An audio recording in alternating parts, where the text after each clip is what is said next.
कहते हैं जब लंका का राजा रावण रणभूमि में बाणों में घायल पड़ा था, तब भगवान श्री राम उसके पास पहुँचे। राम ने पूछा, लंकेश, मृत्यु से पहले तुम्हारी कोई इच्छा है? रावण मुस्कुराया और बोला, राम, 8 इच्छाएं दूरी रह गई। अगर ये पूरी हो जाती तो सृष्टि का रूप ही बदल जाता।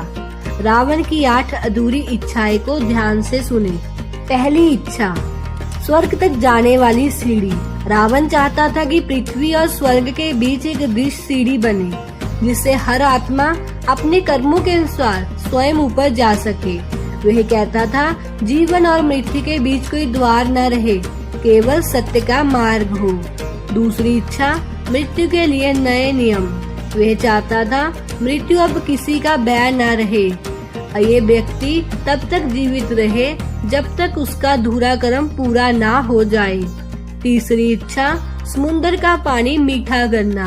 रावण चाहता था समुद्र का पानी मीठा हो जाए, ताकि इस धरती पर कभी प्यास या काल या सूखा ना पड़े।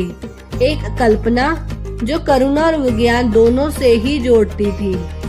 चौथी इच्छा, पाप और पुण्य देखने की शक्ति। वह चाहता था मनुष्य को ऐसी दृष्टि मिले जिससे वे अपने कर्मों का फल उसी क्षण देख सके, ताकि कोई धर्म करने से पहले रुक जाए और धर्म करने से पहले झिझके नहीं। पांचवी इच्छा, चांद से धब्बे मिटाना। रावण को पूर्णता पसंद थी। वह चांद के धब्बे मिटाकर उसे निर्दोष बनाना चाहता था, पर शायद भगवान ने उसे याद दिलाया कि अधूरापन ही सुंदरता की पहचान है। छठी इच्छा, सोने में सुगंध लाना। सिर्फ सोना लालच नहीं, पवित्रता का प्रतीक बने। रावण चाहता था कि सोने में ऐसी सुगंध हो जो मन को शुद्ध कर दे। सातवीं इच्छा, बलिराज को मुक्त करना।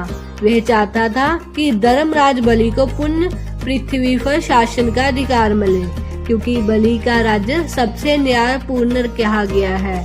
आठवीं इच्छा, शेषनाग को विश्राम देना। और अंत में रावण ने कहा, शेषनाग आदि काल से पृथ्वी का भार उठाए हैं, अब मनुष्य को अपनी दुनिया का भार स्वयं उठाना चाहिए। राम, ये थी मेरी अधूरी इच्छाएं। शायद इसीलिए ईश्वर ने इन्हें अधूरा रखा, क्योंकि पूर्णता में विनाश छिपा होता है और अधूरापन ही सृष्टि की जीवित रखता है।